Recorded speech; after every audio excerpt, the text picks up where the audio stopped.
Chaque année, au printemps, plusieurs chrétiens célèbrent la résurrection de Jésus-Christ, le dimanche de Pâques. Les traditions qui y sont associées, comme celle d'offrir aux enfants des poules, des lapins et des œufs en chocolat, ou encore, dans certains pays, d'organiser une grande chasse aux œufs colorés, semblent difficiles à concilier avec l'aspect religieux de la circonstance. Le vendredi précédent, appelé par certains le vendredi saint, donne aussi lieu à des cérémonies particulières qui, supposément, rappellent la mort du Messie. Mais qu'en est-il vraiment? Jésus était-il le Messie prophétisé? Est-il vraiment mort un vendredi et ressuscité un dimanche? Y a-t-il une différence entre la Pâque et les Pâques? Et d'où viennent ces histoires de lapins qui pondraient des œufs? Restez à l'écoute.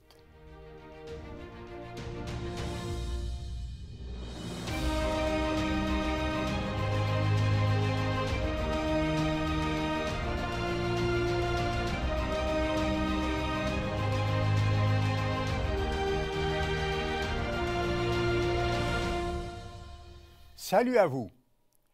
Dans l'émission d'aujourd'hui, nous allons clarifier les choses en ce qui concerne la fête printanière que les disciples du Christ ont observée et que tous ceux qui croient en lui doivent également célébrer. Nous verrons aussi quelle est cette autre fête, au nom semblable, qu'observe actuellement la majorité de ceux qui appartiennent au christianisme traditionnel. Laissez-moi d'abord préciser deux choses importantes. Premièrement, Jésus-Christ est ressuscité des morts exactement comme il l'avait prédit. Il est le Fils de Dieu, notre Sauveur, et le futur dirigeant du royaume de Dieu qui sera bientôt établi sur la terre. Deuxièmement, la Pâque et les Pâques sont deux choses complètement différentes. La Pâque est mentionnée dans la Bible comme une ordonnance de Dieu qui doit être observée pour représenter la mort de Jésus-Christ et non sa résurrection. Les Pâques, Easter en anglais, ne sont nulle part mentionnées dans la Bible. Elles sont utilisées par plusieurs pour célébrer la résurrection du Christ et on y associe d'anciens rites de fertilité issus du paganisme. Examinons plus en détail le seul signe par lequel nous pouvons identifier le Messie promis. Dans Matthieu 12, à partir du verset 38, il est écrit: « Alors, quelques-uns des scribes et des pharisiens prirent la parole et dirent: « Maître, nous voudrions te voir faire un miracle. » Il leur répondit: « Une génération méchante et adultère demande un miracle. Il ne lui sera donné d'autre miracle que celui du prophète Jonas. Car de même que Jonas fut 3 jours et 3 nuits dans le ventre d'un grand poisson, de même le Fils de l'homme sera 3 jours et 3 nuits dans le sein de la terre. » Jésus est très précis. Il a dit qu'il ne leur donnerait qu'un seul signe, le signe du prophète Jonas. De la même façon que Jonas a été 3 jours et 3 nuits dans le ventre du poisson, Jésus allait demeurer 3 jours et 3 nuits dans le sein de la terre, c'est-à-dire dans la tombe. Le christianisme traditionnel enseigne que Jésus aurait été crucifié le vendredi, appelé Vendredi saint. Il aurait été enterré juste avant le repos hebdomadaire du sabbat, qui commençait au coucher du soleil. Il serait ensuite resté dans la tombe cette nuit-là et la journée du samedi pour finalement ressusciter le dimanche matin ou dimanche de Pâques. Mais y a-t-il vraiment 3 jours et 3 nuits dans ce scénario? Faisons le compte. Depuis le coucher du soleil, le vendredi soir, jusqu'au coucher du soleil, le samedi soir, il y a une nuit et un jour. Depuis le coucher du soleil le samedi soir jusqu'au lever du soleil le dimanche matin, il y a une nuit. Cela ne fait au total qu'un jour et 2 nuits. Même en considérant une partie du vendredi et une partie du dimanche comme 2 jours supplémentaires, vous n'avez que 3 jours et 2 nuits. Pourtant, Jésus a dit que le fait d'être dans la tombe 3 jours et 3 nuits était le seul signe qu'il donnerait pour prouver qu'il était le Messie. Jésus n'a pas uniquement dit qu'il serait dans la tombe 3 jours et 3 nuits. Il a aussi précisé qu'il y serait comme Jonas a été dans le ventre du grand poisson 3 jours et 3 nuits. Or, le livre de Jonas dans l'Ancien Testament a été écrit en hébreu et l'usage linguistique hébraïque signifie littéralement 3 jours et 3 nuits, 72 heures complètes. Jésus a annoncé ces événements à plusieurs reprises. Voyons ce que rapportent d'autres passages à ce sujet. Jean 2, 19 mentionne: Jésus leur répondit: « Détruisez ce temple, et en 3 jours, je le relèverai. » Dans Marc 8, 31, il est écrit: « Alors il commença à leur apprendre qu'il fallait que le Fils de l'homme souffre beaucoup, qu'il soit rejeté par les anciens, par les principaux sacrificateurs et par les scribes, qu'il soit mis à mort et qu'il ressuscite 3 jours après. » Enfin, Luc 24, 46 rapporte: « Et il leur dit: Ainsi il est écrit que le Christ souffrirait et qu'il ressusciterait des morts le 3e jour. » Dans ces 3 versets, Jésus annonce sa mort et sa résurrection en employant 3 expressions différentes: en 3 jours, après 3 jours et le 3e jour. La parole de Dieu est véridique. Pour remplir toutes ces conditions à la fois, Jésus devait être exactement 72 heures dans le tombeau. Pas un moment de plus et pas un moment de moins.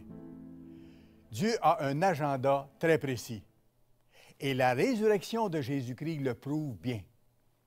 Puisque le scénario Vendredi saint, dimanche de Pâques ne peut pas s'appliquer, comment les événements se sont-ils déroulés?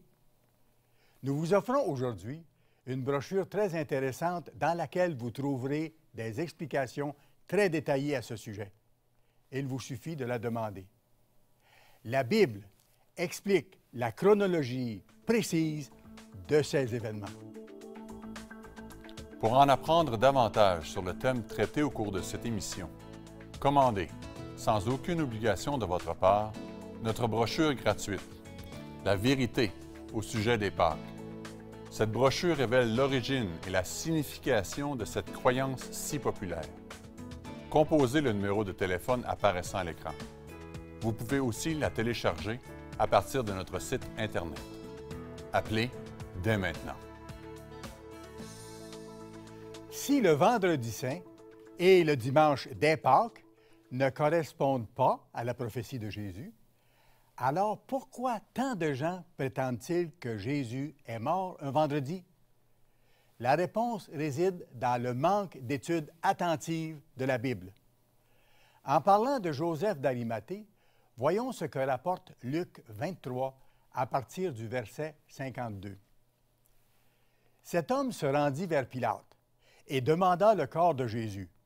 Il le descendit de la croix, l'enveloppa d'un linceul et le déposa dans un sépulcre taillé dans le roc, où personne n'avait été encore mis. C'était le jour de la préparation, et le sabbat allait commencer. Comme le sabbat hebdomadaire du 7e jour commence au coucher du soleil le vendredi, plusieurs supposent que Jésus a été mis au tombeau juste avant le coucher du soleil un vendredi. Or, en plus du sabbat hebdomadaire, il existe d'autres sabbats. Ce sont les jours saints de Dieu, aussi qualifiés de sabbats annuels. Ce sont des grands jours qui sont observés au temps marqué par Dieu. La nuit précédant sa crucifixion, Jésus avait observé avec ses disciples la Pâque biblique. Voyons ce que rapporte Luc 22, verset 15. Il leur dit, « J'ai désiré vivement manger cette Pâque avec vous, avant de souffrir. » La Pâque était un jour de préparation pour un grand sabbat annuel qui avait lieu le lendemain. Lors des sabbats annuels, le travail n'était pas autorisé. Voyons ce qui est écrit dans le Lévitique 23 à partir du verset 5. Le premier mois, le 14e jour du mois, entre les deux soirs, ce sera la Pâque de l'Éternel. Et le 15e jour de ce mois, ce sera la fête des pains sans levain, en l'honneur de l'Éternel. Vous mangerez pendant 7 jours des pains sans levain. Le premier jour, vous aurez une sainte convocation. Vous ne ferez aucune œuvre servile. Comme les sabbats commencent et se terminent au coucher du soleil, nous voyons que ce soir-là, Jésus a célébré la Pâque avec ses disciples. C'est quelques heures plus tard, pendant la partie diurne de ce jour de la Pâque, qu'il a été crucifié. Il a ensuite été mis dans un tombeau, en fin d'après-midi, juste avant le coucher du soleil. Au moment de ce coucher du soleil, commençait une autre journée, un grand jour de sabbat annuel, le premier jour de la fête des pains sans levain, où personne n'est autorisé à travailler. L'apôtre Jean confirme que ce sabbat était un jour de fête annuel. Jean 19, verset 31. Dans la crainte que les corps ne restent sur la croix pendant le sabbat, car c'était la préparation, et ce jour de sabbat était un grand jour. Combien de sabbats y a-t-il eu la semaine où le Christ est mort et ressuscité? La Bible dit qu'il y en a eu 2, le sabbat annuel du grand jour et le sabbat hebdomadaire. Marc 16, 1 mentionne. Lorsque le sabbat fut passé, Marie de Magdala, Marie, mère de Jacques, et Salomé achetèrent des aromates afin d'aller embaumer Jésus. Et Luc 23, 56 rapporte.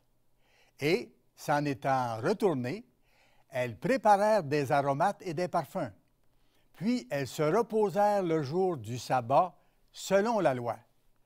Dans Marc 16, nous voyons que ces femmes ont acheté les épices après le sabbat. Et dans Luc 23, qu'elles ont ensuite préparé les épices avant le sabbat.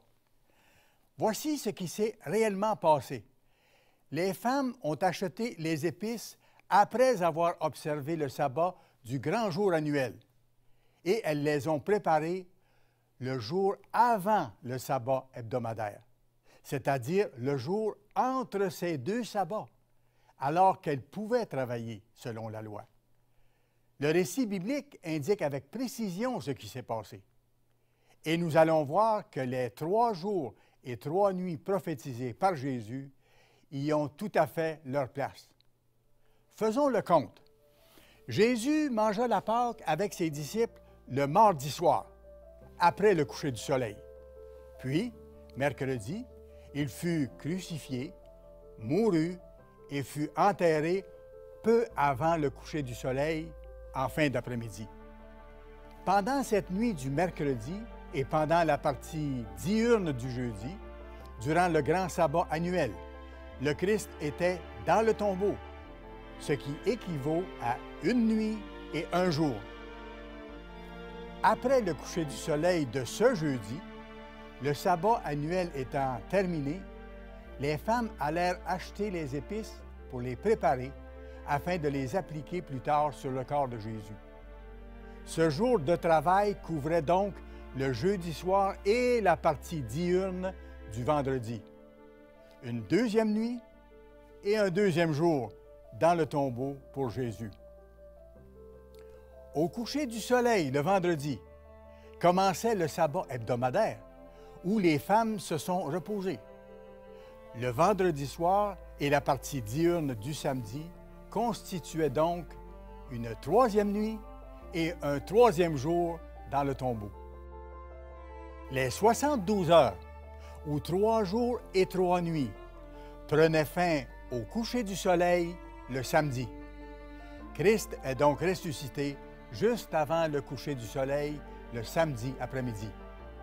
Cela explique pourquoi le tombeau était déjà vide lorsque les femmes arrivèrent tôt le dimanche matin, alors qu'il faisait encore nuit. Dans Jean 20, il est écrit: « Le premier jour de la semaine, Marie de Magdala se rendit au sépulcre dès le matin, comme il faisait encore obscur, et elle vit que la pierre était ôtée du sépulcre. Hors de tout doute, le récit biblique prouve que Jésus était bel et bien le Messie prophétisé.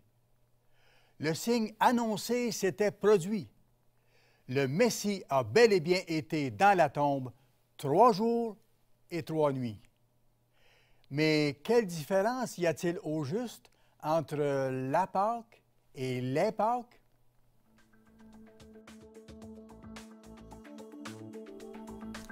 Vous désirez comprendre réellement les événements qui se sont produits lors de la mort et de la résurrection du Christ? Vous désirez savoir ce que cela implique pour vous et les vôtres? Demandez notre brochure gratuite, La vérité au sujet des Pâques. Vous l'obtiendrez sans frais en composant le numéro de téléphone apparaissant à l'écran ou en la téléchargeant à partir de notre site Internet. Appelez dès maintenant.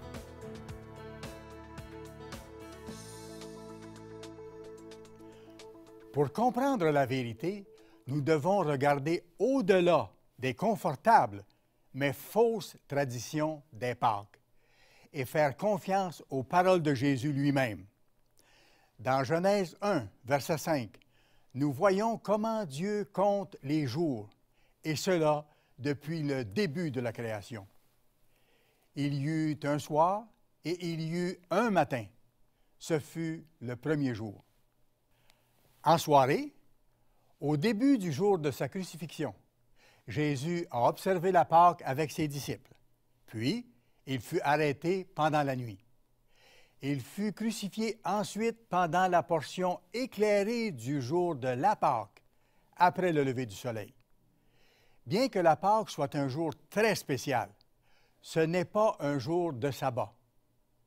Mais le jour qui débuta au coucher du soleil ce soir-là, après sa mort, était un sabbat annuel. C'était le premier jour de la fête des pains sans levain. Ce que la plupart des gens appellent communément la dernière cène ou le repas du Seigneur était en fait la Pâque. Il n'y a aucun doute à ce sujet. Matthieu, Marc et Luc désignent tous le dernier repas de Jésus avec ses disciples comme étant la Pâque. Voici le récit de Luc 22 à partir du verset 7. Le jour des pains sans levain, où l'on devait immoler la Pâque, arriva. Et Jésus envoya Pierre et Jean en disant: « Allez nous préparer la Pâque, afin que nous la mangions. » Ils lui dirent: « Où veux-tu que nous la préparions? » Il leur répondit: « Voici, quand vous serez entrés dans la ville, vous rencontrerez un homme portant une cruche d'eau. Suivez-le dans la maison où il entrera. Et vous direz au maître de la maison: Le maître te dit: Où est le lieu où je mangerai la Pâque avec mes disciples? Ils partirent et trouvèrent les choses comme il le leur avait dit, et ils préparèrent la Pâque. L'heure étant venue, il se mit à table et les apôtres avec lui. Il leur dit: J'ai désiré vivement manger cette Pâque avec vous avant de souffrir. Au temps de Moïse, les Israélites ont eux aussi mangé la Pâque, selon les directives de l'Éternel. Ils avaient reçu l'ordre de mettre de côté, le 10e jour du mois, un agneau ou un chevreau d'1 an, puis de suivre les instructions reçues. Exode 12, à partir du verset 6. Vous le garderez jusqu'au 14e jour de ce mois. Et toute l'assemblée d'Israël l'immolera entre les deux soirs. On prendra de son sang et on en mettra sur les deux poteaux et sur le linteau de la porte des maisons où on le mangera. Cette même nuit, on en mangera la chair, rôtie au feu. On la mangera avec des pains sans levain et des herbes amères. Vous ne le mangerez point à demi-cuit et bouilli dans l'eau, mais il sera rôti au feu avec la tête, les jambes et l'intérieur. Vous n'en laisserez rien jusqu'au matin. Et s'il en reste quelque chose le matin, vous le brûlerez au feu. Quand vous le mangerez, vous aurez vos reins sains, vos souliers aux pieds et votre bâton à la main. Et vous le mangerez à la hâte. C'est la Pâque de l'Éternel. Voilà pour la Pâque, celle observée dans l'Ancien Testament et celle qui était observée dans le Nouveau Testament, selon les précisions apportées par Jésus. Pour ce qui est de la fête que la plupart des gens célèbrent le premier dimanche suivant la pleine lune de l'équinoxe de printemps, pour commémorer la résurrection du Christ, c'est-à-dire les Pâques, elle ne devrait pas être observée. Le Christ n'est pas ressuscité le dimanche et il nous a commandé de commémorer chaque année sa mort, la Pâque, et non sa résurrection. Il faut aussi savoir que le mot anglais « Easter », qui désigne les Pâques, vient du vieil anglais et il se référait originellement à la déesse nordique de la fertilité, Istra, qui était représentée sous la forme d'un lapin. En célébrant les Pâques, les gens n'obéissent pas au Christ qui nous commande de célébrer sa mort. Au contraire, ils pratiquent des coutumes et des traditions d'origine païenne. Une des raisons pour lesquelles Jésus a condamné les dirigeants religieux de son époque, c'est qu'ils rejetaient les commandements de Dieu, auxquels ils substituaient leurs traditions. Dieu avait pourtant averti son peuple de ne pas emprunter des idées païennes pour les associer aux observances divines. La Bible nous précise de ne même pas envisager le faire. Dans Deutéronome 12, à partir du verset 30, nous pouvons lire « Garde-toi de t'informer de leur Dieu et de dire comment ces nations servaient-elles leur Dieu. Moi aussi, je veux faire de même. Tu n'agiras pas ainsi à l'égard de l'Éternel ton Dieu, car elles servaient leur Dieu en faisant toutes les abominations qui sont odieuses à l'Éternel. Vous observerez et vous mettrez en pratique toutes les choses que je vous ordonne. Vous n'y ajouterez rien et vous n'en retrancherez rien. » Les documents historiques peuvent aussi nous donner beaucoup d'informations sur l'origine réelle des traditions entourant les Pâques, à commencer par le nom lui-même. D'où viennent les mensonges, supposément inoffensifs, et les traditions bizarres qui y sont associées? La brochure gratuite que nous vous offrons aujourd'hui fournira des éclairages surprenants à ce sujet. Il vous suffit de la demander. Restez à l'écoute. Pour notre court segment, Le monde de demain répond. Vous y trouverez les réponses aux questions que vous nous avez envoyées. Sur ce, je vous dis à la semaine prochaine. Même heure, même station. Visitez notre site Internet pour lire ou commander la brochure intitulée « La vérité au sujet des Pâques ». Cette publication gratuite vous fera découvrir que le Christ était véritablement le Messie promis. Composez le numéro de téléphone apparaissant à l'écran ou téléchargez-la à partir de notre site Internet. Bienvenue. Le monde de demain répond à vos questions directement à partir de la Bible. La crémation est-elle biblique? Cette question intrigue plusieurs personnes. Bien que les exemples d'inhumation soient les plus fréquents trouvés dans la Bible, nous y voyons aussi d'autres manières de disposer des corps des défunts. En réalité, ce livre enseigne que la manière de disposer d'un corps n'a pas beaucoup d'importance. La crémation de Jonathan, le plus proche ami du roi David, est un cas bien connu. Cet homme était l'un des fils du roi Saül, et les Écritures parlent élogieusement de lui. Voyons ce qui est écrit dans 1 Samuel 31, 11-13. Lorsque les habitants de Jabès, en Galaad, apprirent comment les Philistins avaient traité Saül, tous les vaillants hommes se levèrent et, après avoir marché toute la nuit, ils arrachèrent des murs de Beth-Shan le cadavre de Saül et ceux de ses fils. Puis ils revinrent à Jabès, où ils les brûlèrent. Ils prirent leurs os et les enterrèrent sous le tamaris de Jabès. Les hommes de Jabès ont donc récupéré les corps, les ont brûlés et ont ensuite enterré les cendres et les os. Certains nous demandent si Dieu peut ressusciter un individu dont le corps a été complètement détruit par le feu. Rappelons-nous qu'à travers les âges, de nombreux fidèles sont morts en martyrs. Leur corps a souvent été traité d'horribles façons. Plusieurs ont d'ailleurs été brûlés.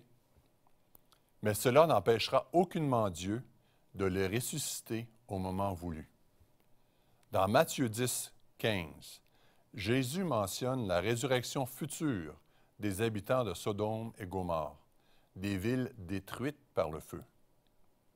Je vous le dis en vérité, au jour du jugement, le pays de Sodome et de Gomorrhe sera traité moins rigoureusement que cette ville-là. La crémation ne convient pas si on l'utilise en prétendant ainsi libérer l'esprit ou en espérant qu'elle puisse avoir un effet quelconque sur la conscience d'un individu. Cela n'est pas biblique. Salomon a écrit dans Ecclésiaste 9, verset 10, « Il n'y a ni œuvre, ni pensée, ni science, ni sagesse dans le séjour des morts où tu vas. » Par contre, si la crémation est utilisée uniquement pour disposer d'un corps mort, il n'y a aucune instruction biblique qui l'interdit. Si vous désirez soumettre une question, contactez-nous par courriel à l'adresse indiquée à l'écran. Pour visionner les autres capsules Le Monde de demain répond, visitez notre site Internet mondedemain.org ou encore Le Monde de demain répond sur YouTube.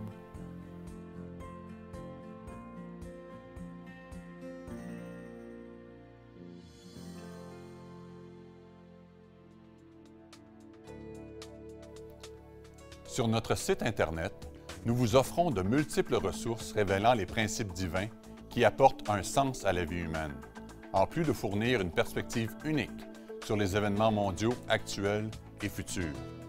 Vous recevrez aussi sans frais la revue Le Monde de demain, qui contient des informations pertinentes relatives à l'existence humaine et à ce que nous réserve l'avenir.